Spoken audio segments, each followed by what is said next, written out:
साथ संगत जी, प्रेम से कहना धन निरंकार जी। एक नई साखी के साथ स्वागत है आप सभी का आपके ही अपने चैनल पर। आज की हमारी साखी का विषय है मन की शांति। चलिए सुनते हैं आज की ये साखी। साथ संगत जी, अगर मन शांत नहीं रहता तो महात्मा बुद्ध की एक कथा हमारी परेशानियां दूर कर सकती है। चलिए सुनते हैं ये कथा। कथा के अनुसार एक दिन गौतम बुद्ध से मिलने एक पंडित अपने शिष्यों के साथ पहुंचा। पंडित बहुत जोश में था। वो बुद्ध से बहुत सारे प्रश्न पूछना चाहता था। बुद्ध के सामने पहुंचकर पंडित ने कहा कि मुझे आपसे बहुत सारे प्रश्न पूछने हैं, आप अभी मेरे प्रश्नों के उत्तर दें। तो बुद्ध ने कहा, मैं तुम्हारे सभी प्रश्नों के उत्तर दूंगा, लेकिन तुम्हें मेरी एक बात माननी होगी। पंडित ने कहा, ठीक है, बताइए आपकी बात। बुद्ध ने कहा कि तुम्हें 1 साल तक मौन व्रत धारण करना होगा, उसके बाद तुम जो भी पूछना चाहते हो पूछ सकते हो। वहीं बुद्ध का एक अन्य शिष्य भी खड़ा था। ये बात सुनकर वो हंस रहा था। पंडित ने उस शिष्य से पूछा कि तुम हंस क्यों रहे हो। बुद्ध के शिष्य ने जवाब दिया कि कुछ साल पहले मैं भी तुम्हारी ही तरह यहाँ आया था। मेरे साथ भी मेरे अनेक शिष्य थे। तब तथागत ने मुझे भी यही बात कही थी। 1 साल बाद मेरे पास कोई प्रश्न ही नहीं बचा। बुद्ध ने पंडित से कहा कि मैं अपनी बात का पक्का हूँ। 1 साल बाद तुम्हें सारे प्रश्नों के जवाब दूंगा। तो पंडित ने बुद्ध की बात मान ली और मौन व्रत धारण कर लिया। धीरे धीरे वह मौन की वजह से ध्यान में उतरने लगा। उसका मन भी शांत होने लगा।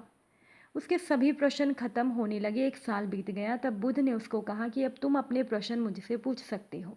ये बात सुनकर पंडित हंसा और बोला कि 1 साल पहले आपके शिष्य ने सही कहा था कि 1 साल बाद कोई प्रश्न ही नहीं बचेगा। आज मेरे पास आपसे पूछने के लिए कोई प्रश्न नहीं है। तो बुद्ध ने कहा कि जब तक किसी व्यक्ति का मन शांत नहीं है, उसके मन में ढेरों प्रश्न उठते रहते हैं। उसकी परेशानियां बनी रहती हैं। मन की एक अवस्था में प्रश्न होते हैं और दूसरी अवस्था में उत्तर होते हैं। झूठ की वजह से हमारा मन उत्तर की अवस्था तक पहुंच ही नहीं पाता।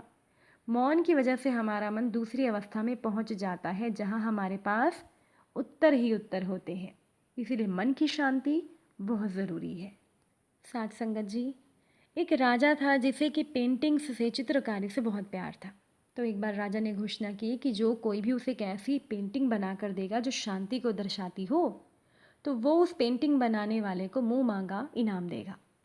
तो फैसले के दिन एक से बढ़कर एक चित्रकार इनाम जीतने के लालच में अपनी अपनी पेंटिंग्स लेकर राजा के पास पहुंचे। राजा ने एक एक करके सभी पेंटिंग्स देखी और उनमें से 2 को अलग रखवा दिया। अब इन्हीं दोनों में से एक को इनाम के लिए चुनना था। पहली पेंटिंग एक अति सुंदर झील की थी।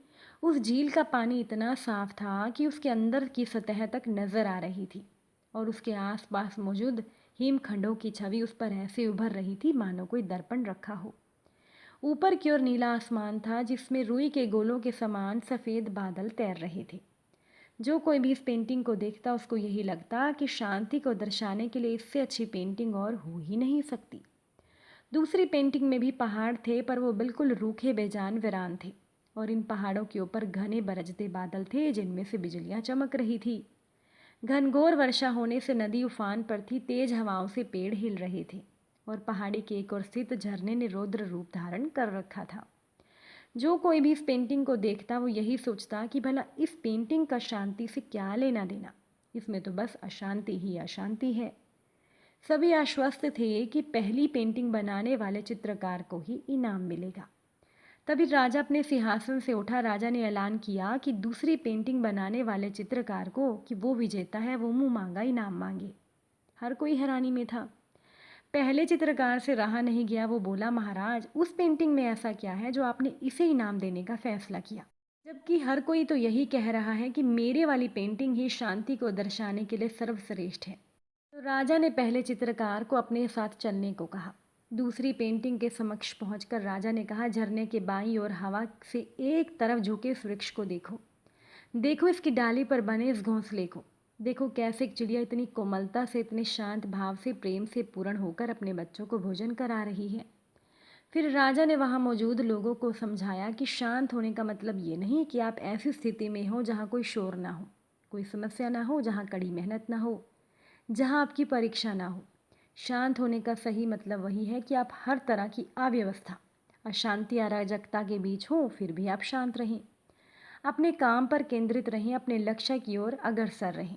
अब सभी समझ चुके थे कि राजा ने दूसरी पेंटिंग को क्यों चुना। साथ संगत जी, हर कोई व्यक्ति अपनी ज़िंदगी में शांति चाहता है, पर अक्सर हम शांति को कोई बाहरी वस्तु समझते हैं और उसे बाहरी दुनिया में, पहाड़ों में और झीलों में ढूंढते हैं, जबकि शांति तो पूरी तरह से हमारे अंदर की चीज़ है। और हकीकत यही है कि तमाम दुख, दर्दों, तकलीफ़ों और दिक्कतों के बीच में भी शांत रहना ही असल में शांत होना है। साथ संगत जी, एक गरीब आदमी था। वो हर रोज़ अपने गुरु के आश्रम में जाकर वहाँ साफ़ सफाई करता, फिर अपने काम पर चला जाता। अक्सर वो गुरु से कहता कि आप मुझे आशीर्वाद दो कि मेरे पास ढेर सारा धन दौलत आ जाए। तो एक दिन गुरु ने पूछ लिया कि क्या तुम मेरे आश्रम में इसीलिए काम करने आते हो? तो उसने पूरी ईमानदारी से कहा कि हाँ महाराज, मेरा तो उद्देश्य यही है कि मेरे पास ढेर सारा धन आ जाए, इसीलिए तो मैं आपके दर्शन करने आता हूँ। पटरी पर सामान लगा कर बेचता हूँ, पता नहीं मेरे सुख के दिन कब आएंगे, मेरे पास पैसा कब आएगा। तो गुरु ने कह दिया, तो चिंता ना कर, जब तेरे सामने मौका आएगा तब ऊपर वाला तुझे आवाज़ थोड़ी लगाएगा, बस चुपचाप तेरे सामने अवसर खोलता जाएगा। तो ये सुनकर वो आदमी चला गया। समय ने पलटा खाया, वो बहुत पैसा कमाने लगा। वो इतना व्यस्त हो गया कि उसका आश्रम में आना ही छूट गया। कई वर्षों के बाद वो एक दिन सुबह ही आश्रम पहुंचा और साफ़ सफाई करने लगा। तो गुरु ने बड़े ही आश्चर्य से पूछा, क्या बात है, इतने सालों बाद आए हो? सुना है कि अब तो तुम बहुत बड़े सेठ बन गए हो। वो व्यक्ति बोला, महाराज मैंने बहुत पैसा कमाया, अच्छे घरों में बच्चों की शादियाँ की, पैसे की तो कोई कमी नहीं है, पर मेरे दिल में चैन नहीं है। ऐसा लगता था रोज़ सेवा करने आता रहूं पर आ ना सका। गुरुजी आपने मुझे सब कुछ दिया पर ज़िंदगी का चैन नहीं दिया। तो गुरु ने कह दिया कि चैन तुमने मांगा ही कब था? जो तुमने मांगा वो तुम्हें मिल गया ना, फिर अब तुम यहाँ क्या करने आए हो? तो उस व्यक्ति की आंखों में आंसू भर आए, वो गुरु के चरणों में गिर गया।